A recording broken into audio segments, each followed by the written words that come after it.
Hello टेंथीज, कैसे हैं आप सब। और बहुत ज़ोरों शोरों से आपकी एसएससी की तैयारी हो रही है क्योंकि आपको पेपर 4 के आना है, राइट। सो इसी बात पे हम सैम्पल पेपर करते हैं, ठीक है। अब देखिए, इसमें जनरल इंस्ट्रक्शंस मैं आपको एक बार बता देती हूँ। जो पेपर है वो 5 सेक्शंस में डिवाइड होगा, ABCDE। जो A सेक्शन है उसमें क्वेश्चन नंबर 1 to 5 रहेंगे, वो वेरी शॉर्ट टाइप रहेंगे, 2 मार्क्स ईच रहेंगे। सेक्शन B जो रहेगा उसमें क्वेश्चन नंबर 6 to 8 ये शॉर्ट आंसर टाइप होंगे जो कि 3 मार्क्स के होंगे। वर्ड लिमिट आपको 80 वर्ड से लिखना है। सेक्शन C जो होगा दैट इज नंबर 9 and 10, ये लॉन्ग आंसर टाइप क्वेश्चन होंगे जो कि 5 मार्क्स ईच होंगे और इसकी जो वर्ड लिमिट होगी 120 वर्ड्स होगी, ठीक है। सेक्शन D जो होगा question number 11th and 12th रहेगा जो केस बेस्ड रहेगा। 11th जो है वो E जो है आपका सेक्शन वो मैप बेस्ड रहेगा, ठीक है, जो कि 3 मार्क्स का आएगा, 1 from history and 2 from geography, ठीक है। ओवरऑल चॉइस नहीं है क्वेश्चन पेपर में, लेकिन इंटरनल चॉइस दी गई है कुछ क्वेश्चंस में। Only one of the choice in such questions have to be attempted. तो आपको दोनों में से और में जो भी आपको मिलता है उसमें से आपको कोई भी एक अटेम्प्ट करना है। तो हम स्टार्ट करते हैं। देखिए section A, when and why was the Cripps mission sent to India, point out 2 main defects responsible for its failure. तो कब और क्यों क्रिप्स मिशन जो है था वो इंडिया आया था, और टू मेन डिफेक्ट्स जो हैं वो रिस्पॉन्सिबल मतलब जो हैं उसके, वो हमें बताना है कि उसके वो फेल क्यों हुआ, ठीक है। सो आंसर देखिए, the Cripps mission was sent to India in March 1942। किसके चेयरमैनशिप में आए थे, आया था Cripps mission, sir Stafford Cripps, to win the cooperation of the Indian people in the second world war, ठीक है। इंडियन पीपल से उनको क्या मिले, कॉपरेशन मिले। कहाँ, किस में मिले भाई, सेकेंड वर्ल्ड वॉर में। इनफैक्ट द पोजीशन जो थी ब्रिटिशर्स की इन 1942 had become very precarious because of Hitler's attacks, so they wanted to enlist the cooperation of the Indians। तो जैसा कि आपको पता है, इनफैक्ट जो पोजीशन थी ब्रिटिश की 1942 वो बहुत मतलब वैसी थी, खराब सी थी, इसलिए क्योंकि हिटलर अटैक कर रहा था, तो वो चाहते थे कि वो उनको कॉपरेशन मिले इंडियन से, ठीक है। सो क्रिप्स मिशन टॉक फेल्ड, लेकिन क्रिप्स मिशन की जो टॉक थी वो फेल हो गई थी। क्या डिफेक्ट्स थे, क्योंकि he rejected the Congress proposal for the formation of a national government during the war. उन्होंने ही रिजेक्टेड जो कांग्रेस प्रपोजल दिया गया था, कांग्रेस ने जो प्रपोजल दिया था for the formation of national government during the war, तो उन्होंने रिजेक्ट कर दिया था। He was not prepare to give any assurance of granting independence, उन्होंने मना कर दिया था, मतलब कोई एश्योरेंस नहीं मिला था कि हमें भाई वो हमें आज़ादी दे देंगे, हमें इंडिपेंडेंस दे देंगे after the war. As such जो उनके प्रपोजल्स थे वो कांग्रेस और मुस्लिम लीग ने रिजेक्ट कर दिए थे, ठीक है। Again very important, why did Mahatma Gandhi perceive salt as a powerful symbol that unite the nations. So Gandhi ji perceive salt as a powerful symbol that united the nation because salt was, देखिए salt कौन कौन consume कर रहा है, rich भी कर रहे हैं और पुअर भी कर रहे हैं। ये क्या है, it was the most essential items of food. फिर देखिए, द टैक्स ऑन सॉल्ट जो है, government monopoly over its production reveal the most oppressive face of British rule, क्योंकि सॉल्ट क्या है, एसेंशियल गुड्स में आता है, राइट। अब देखिए आपको टेबल गिवन है यहाँ पे, ठीक है, डेटाबेस क्वेश्चन है, उसके बेसिस पे आपको आंसर देना है। तो study the table given below and answer the questions that follow. Which are the 3 major sources of credit for rural households in India, ठीक है। अब ये ऊपर देखिए, sources of credit ₹1000 of rural households in India in 2012, ठीक है। अब answer देखिए क्या क्या आएगा इसमें, देखिए कौन कौन होंगे, मनी लेंडर्स होगा, कमर्शियल बैंक्स होंगे और कोऑपरेटिव सोसाइटीज। सेकंड क्वेश्चन देखिए, money lenders are the most dominant source of credit for rural households, why. तो यहाँ पे आंसर क्या आएगा, money lenders are the most dominant source of credit for rural households, why, because they do not ask for collateral, क्योंकि bank में loan लेने जाते हैं तो बैंक को क्या चाहिए बच्चों, कोलेट्रल चाहिए। लेकिन यहाँ पे अगर मनी लेंडर्स इनफॉर्मल सोर्सेज से लोन लिया जाता है तो वो लोग कोलेट्रल डिमांड नहीं करते हैं, कोई कॉम्प्लिकेटेड पेपर वर्क नहीं होता है, लेकिन एक ही ड्रॉबैक है कि वो higher rate of interest charge करते हैं। नेक्स्ट क्वेश्चन चलते हैं, why are MNCs keen on setting up offices and factories in developing countries? So MNCs are keen on setting up offices and factories in developing countries as they hope to get labor and other resources easily at cheaper rates, ठीक है। तो MNCs जो हैं वो offices और factories setup करनी developing countries में, क्योंकि उनको क्या होप है कि जो लेबर है और जो दूसरे रिसोर्सेज हैं वो हमें चीपर रेट्स पे मिल जाएंगे। MNCs कौन होती है, मल्टीनेशनल कॉर्पोरेशंस, ठीक है। So in such a situation, in such a scenario, the cost of production क्या होगा, लो हो जाएगा, और उनको हमेशा क्या रहेगा, प्रॉफिट रहेगा, मीन्स उनका प्रॉफिट बढ़ेगा।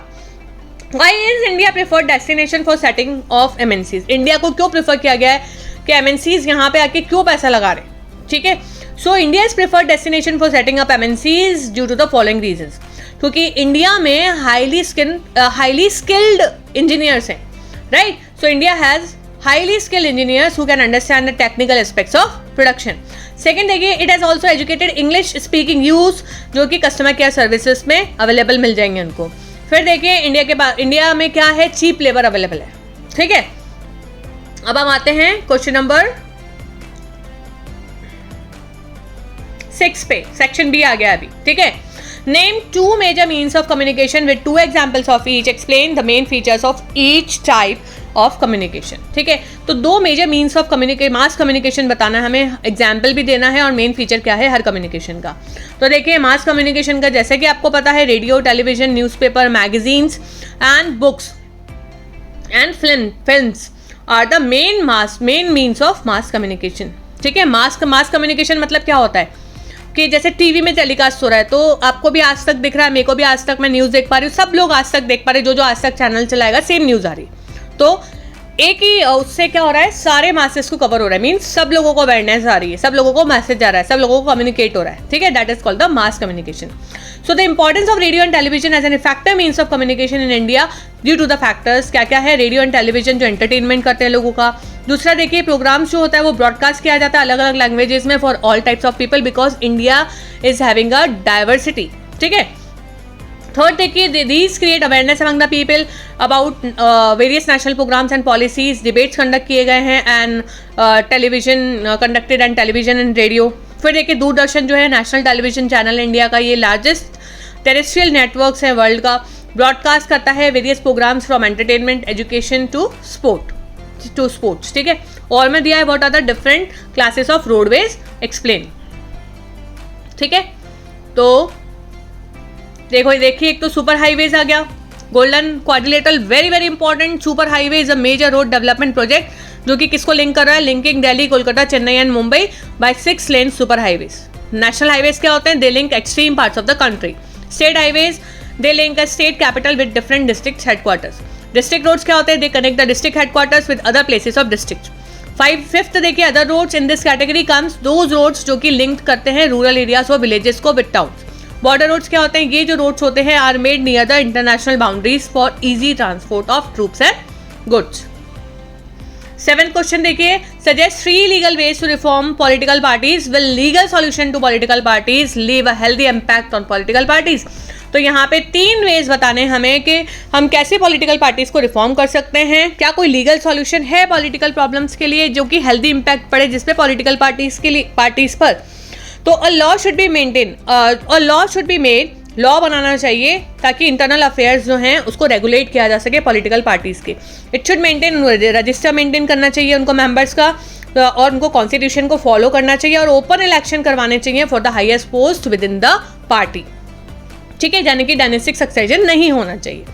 सेकेंड देखिए, law should be made so that the parties distribute 1/3 जो है कंटेस्टिंग सीट्स किसके लिए रिजर्व रहनी चाहिए, वुमेन के लिए. Women should given quota in the parties decision making body. Third देखिए, to check use of money for wrong, the state जो है उनको क्या करना चाहिए, मनी फंडिंग करना चाहिए टू द पार्टीज ताकि वो इलेक्शन एक्सपेंसेस को मीट कर पाए. It can be given in the form of kind और cash. That should be proper scrutiny होना चाहिए जो भी एक्सपेंसेस हुए उनका. और कोई लीगल सॉल्यूशन नहीं है to every political problem will not always work. Over regulation क्या होगा, काउंटर प्रोडक्टिव होगा. This will force parties to find the ways to cheat the law. Also they will not agree to pass a law that they do not like. तो political parties वो law कभी भी पास नहीं करेंगे जो कि उनके अगेंस्ट में हो.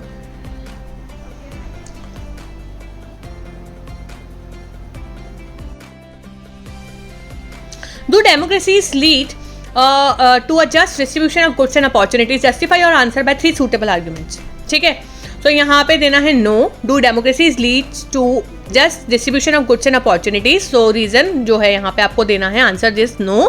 Reason in support of my answer are as under. Although individuals क्या हैं, although individuals have political equality, we find growing economic inequalities. ठीक है, तो हम ये देख रहे हैं कि इकोनॉमिक इनइक्वालिटीज बढ़ती जा रही है. Small number of ultra rich enjoys a higher disproportionate share of wealth and income.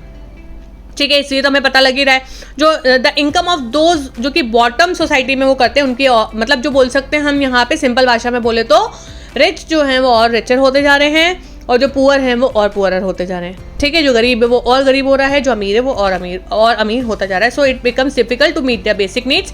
बेचारे जो बॉटम में ऑफ स्ट्रेटा में आ रहे हैं वो अपनी नीड्स को भी फुलफिल नहीं कर पा रहे हैं, बेसिक नीड्स को भी, फूड, क्लॉथ एंड शेल्टर, ठीक है। थर्ड पॉइंट देखिए, although the poor constitute a large proportion of voters, democratically elected government do not provide them opportunities on equal footing. तो हम यहाँ पे ये देखें कि जो पुअर है वो larger proportion of voters constitute कर रहा है, तो डेमोक्रेटिक इलेक्टेड गवर्नमेंट जो है वो अपॉर्चुनिटीज प्रोवाइड नहीं करती ऑन इक्वल फुटिंग। अब यहाँ पे हम आ जाते हैं बच्चों सेक्शन सी पे, how did Gandhi ji bring the masses into national movement. So कैसे गांधी जी लेके आए लोगों को नेशनल मूवमेंट में, ठीक है। So Gandhi ji simple saintly life and his style of convincing the masses in local languages made him extremely popular as a leader. Gandhi ji के पास में क्या टेक्निक थी, एक तो वो सेंटली लाइफ जी रहे थे, उनकी स्टाइल जो थी, कॉन्विंसिंग जो स्टाइल थी, वो उससे क्या होता था, लोकल लैंग्वेज में जब वो किसी से भी बात करते थे तो वो बहुत अच्छे से उन काउंसलिंग हो जाता था, ठीक है। फिर देखिए second, his disputed leadership and magnetic personality help to coordinate and unite the movement. Third देखिए, his policy of non violent satyagraha brought millions into struggle, ठीक है। क्योंकि सबको उन्होंने क्या बोला था, हमें सत्याग्रह का मतलब क्या है, ट्रुथ, ठीक है। कौन सी ट्रुथ, कि हम अगर सत्य के बात पे हैं तो हमें ब्रिटिशर्स से हिंसा करने की जरूरत नहीं है, हम नॉन वायलेंस तरीके से लड़ेंगे क्योंकि हम अपनी जगह पे सही है, जाएंगे तो वो देश छोड़ के जाएंगे, राइट।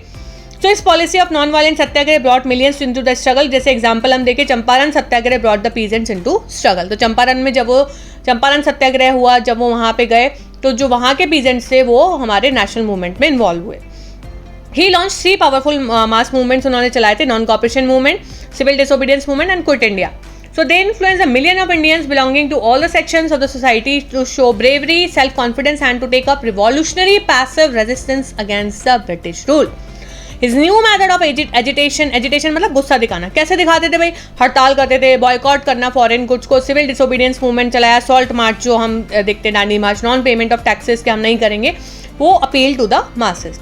6 है कि under his guidance Indians withstood brutal repression and willingly accept imprisonment, ठीक है।